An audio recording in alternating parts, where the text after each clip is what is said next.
Hello, and welcome to our Tush talk about effective communication and caregiving. My name is Chelsea Butler, a patient support specialist with Colorectal Cancer Canada. Today I'm joined by Dr. Anita Mehta, a registered nurse and psychotherapist in the province of Quebec. Today we're going to discuss how to effectively communicate to a loved one with cancer as a caregiver. Thank you for joining us, Anita. My pleasure. Thanks for having me. Thanks.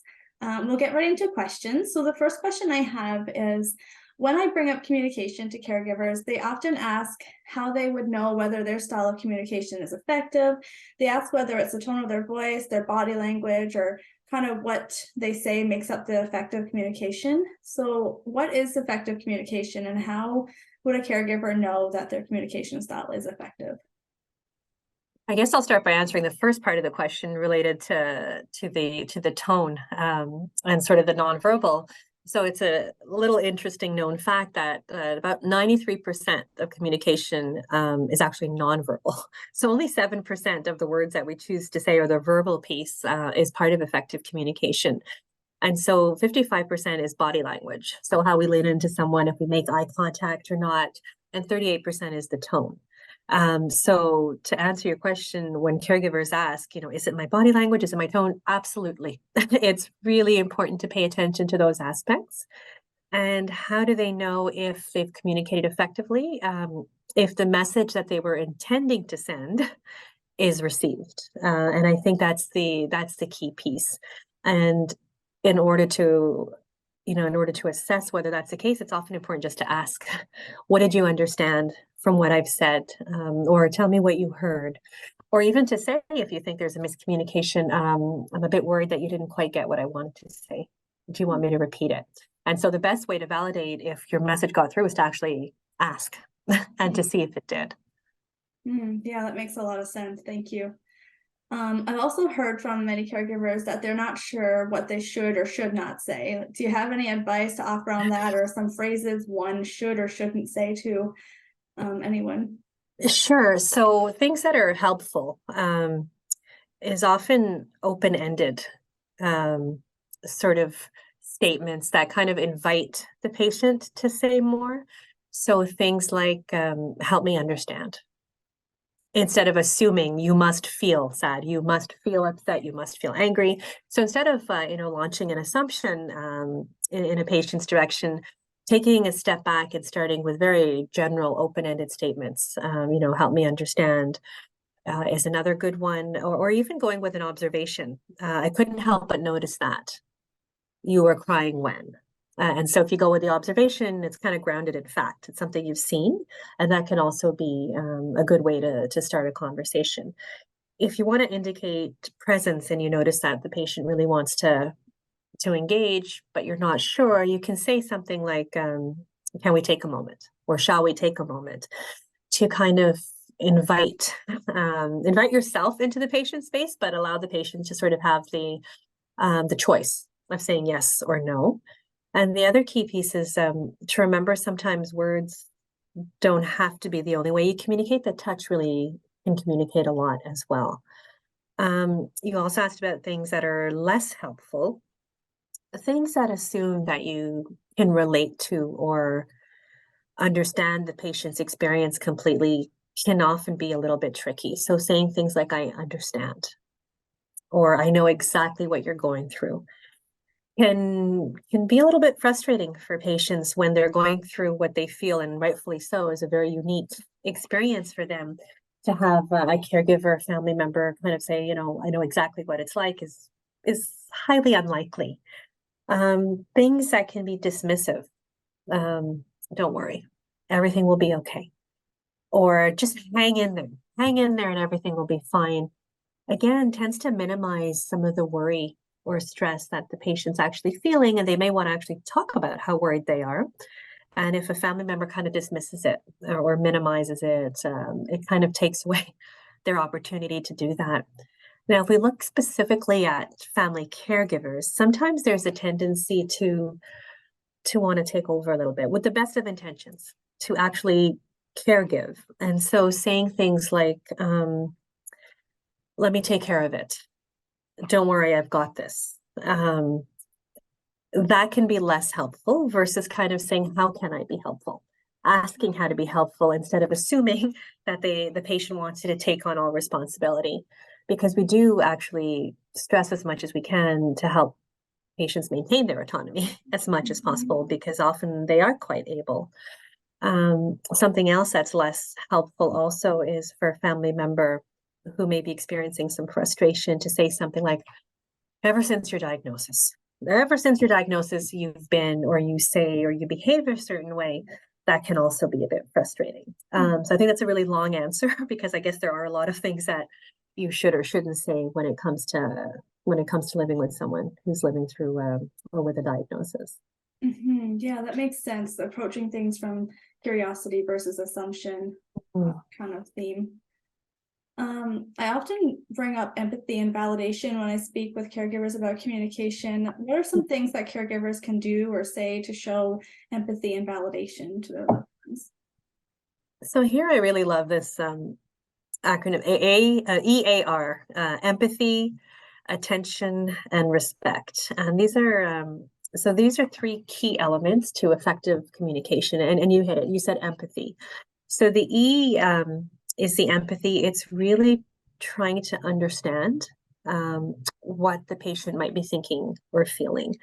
Empathy is really, I feel with you. If you can go a step further, compassion is, I'm here to help. And so this is a really key aspect when you're trying to communicate with someone who's living with a cancer diagnosis. The A is attention. It means really being present and paying attention to what the patient's saying. And that's more than just hearing, it means listening. So likely being able to relay back what it is you've actually heard. So being present in the moment.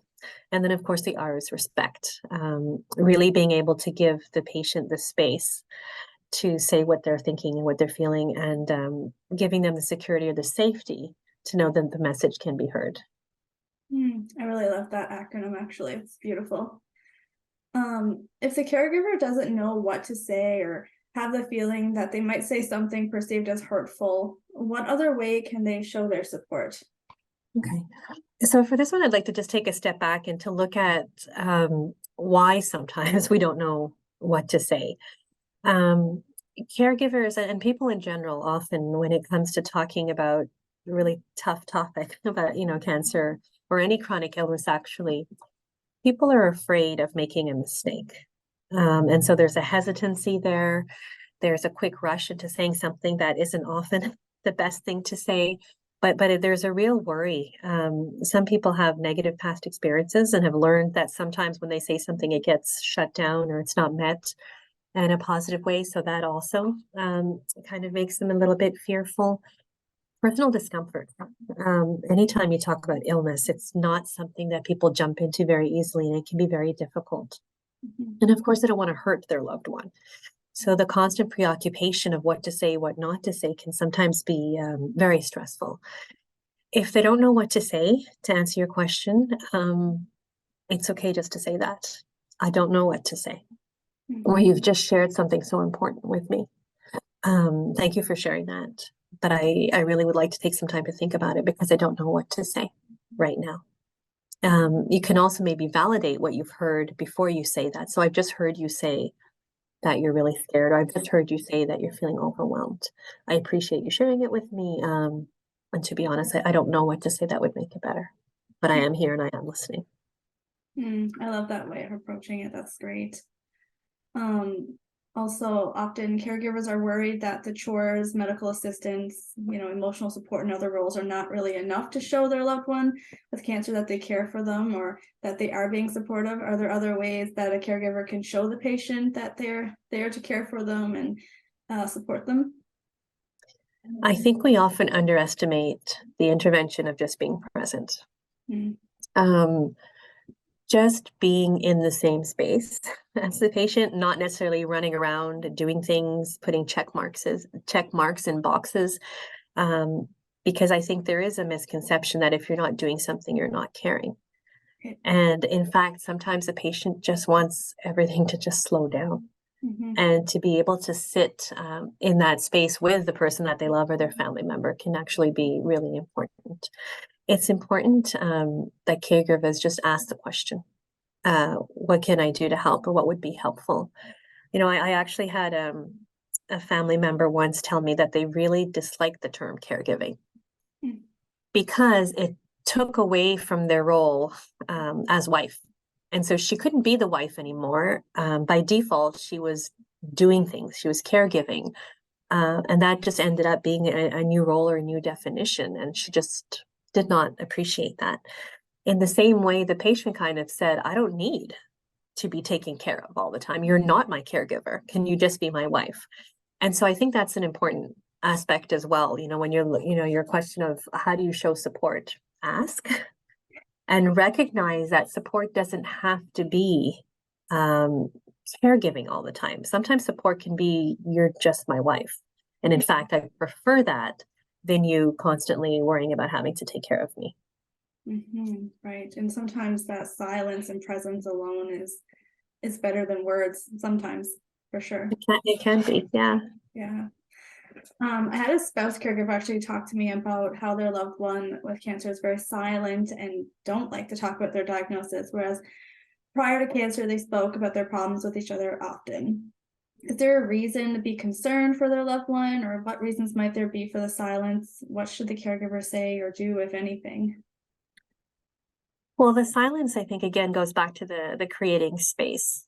And maybe I've often noticed that caregivers are trying to protect the patient, and patients are trying to protect the caregiver because they don't want to talk about the hard stuff, and they're worried about hurting feelings or poking at something that can be very difficult Mm-hmm. to talk about. And I think if there was a healthy communication pattern before, that can actually set a really strong foundation. And so to say something like, we used to talk about everything. And I'm noticing that you're holding a bit back right now. I just want to let you know that when you're ready, I'm here for you. Versus, what, we used to talk about everything, so we need to talk about this. There's a lot of literature that actually talks about both openness and avoidance being acceptable coping strategies when we look at working with cancer patients and families, because they both work. Being open can be fantastic and you're sharing thoughts and feelings, but avoiding can serve a bit of a maybe avoiding isn't even the right word, but maybe delaying or planning it differently instead of saying avoiding can actually be an okay coping strategy. Timing is everything. And so it's important to ask and to assess sort of what the readiness is before you can have those conversations. So to answer your question, do you need to be worried about a patient who doesn't necessarily share or talk? Not necessarily. It might come on their own timeline. The key piece is just letting them know that you're ready when they would be. Mm-hmm. Yeah, I think so many spouses or so many people assume that if you're not processing your emotions and talking about them, they're building up. And so that's actually a question that comes up quite often. So thank you for answering that. So many caregivers tell me that they feel guilt and shame for feeling sad, disgust, or anger and other emotions because their loved one is the one that's experiencing the cancer. Do you have any advice for these individuals? It's very normal. Caregivers often push aside their thoughts and feelings and sometimes deny them because they feel they don't have a right to those negative emotions, because they look at their experience in parallel to the patient's experience and sort of justify to themselves, well, if my loved one's going through all this, then surely I can suck it up and cope with it. And then they feel bad about feeling things that are actually very, very normal. When you love someone and they're hurting, you tend to hurt too. And so the shame piece, or you mentioned guilt as well, these are very normal feelings, and it's okay to label them as such, and to talk about them. And again, if you have good communication as a baseline, as you mentioned before, then to be able to share that with the patient also creates a degree of trust and reciprocity. Because if you're expecting the patient to share things with you, it's often the patient's expectation as well that the caregiver can be open and honest with them. Right. In my experience, caregivers feel apprehensive about letting their loved one know, or their loved one with cancer know that they feel angry or sad at them because they don't want to further upset them. How can a caregiver effectively communicate their emotions to their loved ones so that they don't hurt the loved one with cancer? I think staying with I statements, versus you always do this and you make me angry, but I statements related to feeling. I feel really overwhelmed sometimes. I feel really hurt when you, or I get angry when you don't take your medication because I worry. And so framing things from an I perspective really serves a good purpose because it doesn't make the patient feel defensive. So the moment you start saying you, and it's kind of this finger in the face, and then patients often take that personally. So I think that's a really good strategy in terms of trying to frame things a little bit differently. Yeah, that makes sense for sure. Sometimes caregivers experience burnout and they might need a break. How can a caregiver start that discussion with the patient in a way that doesn't make either of them feel guilty or hurt? I think the first piece is for a family caregiver to actually recognize the risk for burnout. You know, I mean, you look at the research and the literature that, you know, the silent patients, these are your family caregivers, caregiver burnout, caregiver burden. These are real terms that are important that we're aware of, because if you can't take care of yourself, you cannot take care of somebody else. And I would often say to a family member who I'm seeing that we can't have two patients.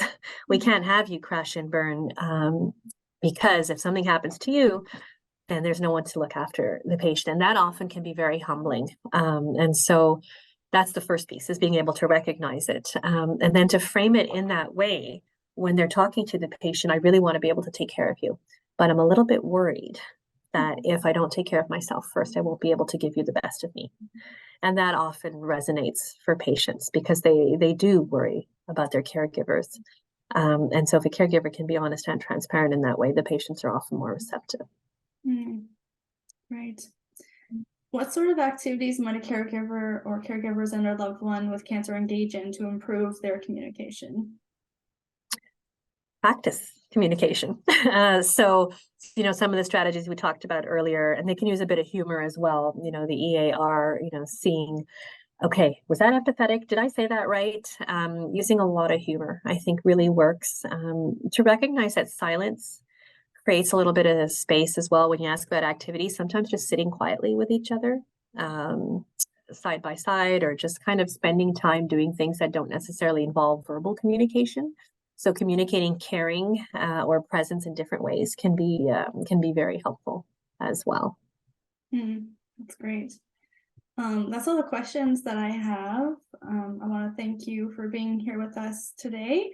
Some of the key points that I've taken away from today's talk is the importance of approaching communication with empathy, compassion, and curiosity. Would you have anything else to add to that? No, I think the last thing I'd want to throw in is what I call my 3 W's, wish, worry, and wonder. I find that sometimes if a caregiver is a little bit stuck, they can use these 3 W's. So to express a wish or desire, you know, I wish you weren't so tired. I wish you weren't so sick. And then put the worry piece in. I worry that I may hurt you by saying this, but I wonder if we could talk about it.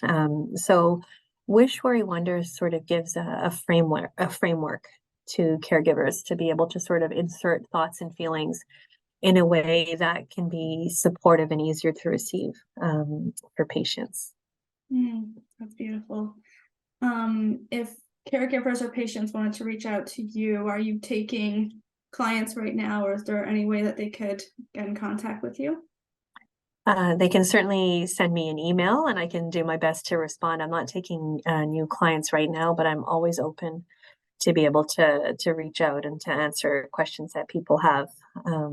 So it's the AMEHTA at tdpcr.ca. Okay, perfect. And I'll take your email down as well and give it out to anyone who has any questions. If anyone does have any questions from today's Tush Talk or the services that Colorectal Cancer Canada offers, please email me at support@colorectalcancercanada.com, and I will make sure that you're provided with the answers to your questions. Thank you everyone who's watching, and we hope to see you during our next Tush Talk.